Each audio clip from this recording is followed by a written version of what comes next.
we must have over 400 people in this room, which I think is absolutely fantastic. But it's so vitally important that when the movie's done, you sit and listen to the things that I am going to bring out.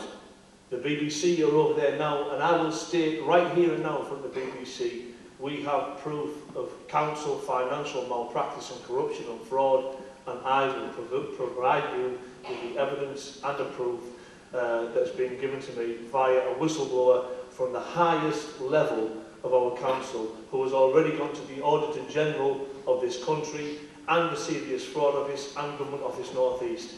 So I hope it's going to make a big difference and get across the true nature of Coatham enclosure, which is basically, you know, a flawed scheme. It's rubbish. It's going to be rubbish for Redcar. It's going to be a disaster for Redcar, completely. A disaster for the people who live here and for the visitors who come from all over. And I was blown away. I was filming in the car park for 3 days, and the amount of people who come from all over the place, from far and wide, to come to Redcar. And I was amazed by that. So I've got those people. These people liked it. They like coming here. But they won't be able to come here if the thing goes ahead and those yuppie apartments get built in that car park. And I'd say I stand shoulder to shoulder with Chris and his group, because they're a really inspiring bunch. And I'm really inspired by what they've done, because they're like, these guys are 100% absolutely. And the stuff that's being peddled by certain people is just, it's rubbish. And I'm proud to have worked with them, and I'm proud of what they're doing. I think it's immense. And I really sincerely hope that now with this, and with the latest revelations that are going to come out tonight and ongoing, that we're actually going to stop this, because it's an absolute crime. So without further ado, let's have it.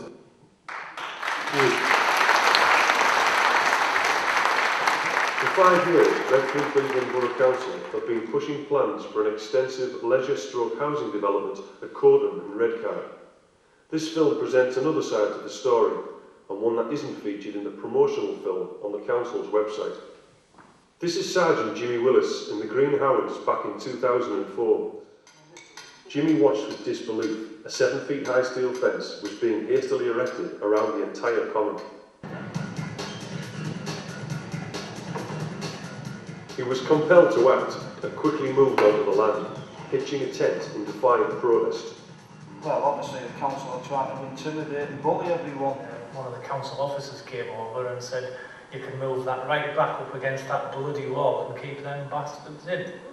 So what do you think of the fence? I mean, that's a shock. I think it's a disgrace.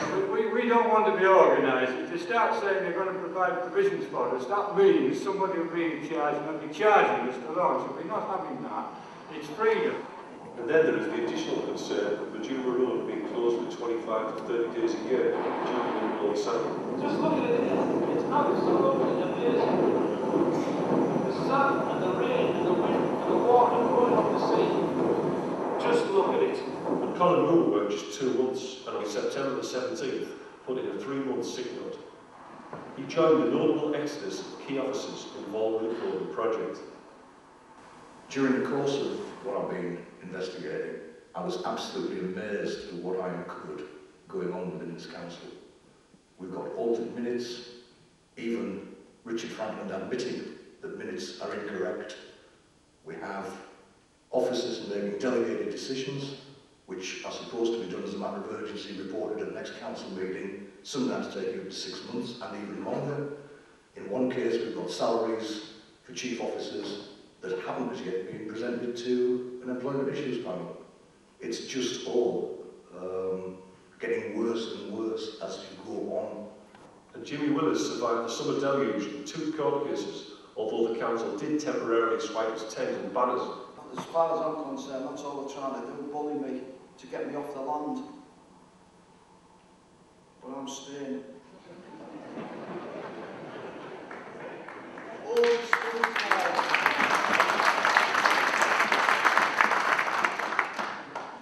Your thoughts, sir? Well, it's been my home for 39 days. I'm looking forward to another 30 days, or until the evening anyway, until they legally evict me, not like they tried to do earlier on today. And hopefully, the covenants that protect this land and state that no building is to happen, hopefully they'll stand up in court.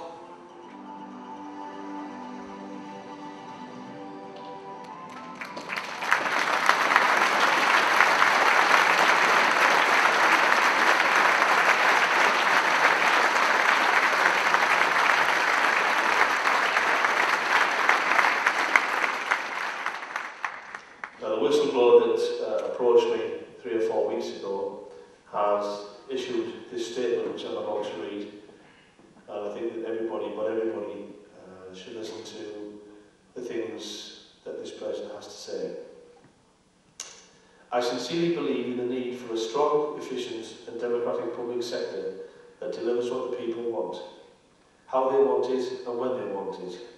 The government also believe that this is the basis on which our public services should be delivered. Councils should make decisions based on what the residents of an area want.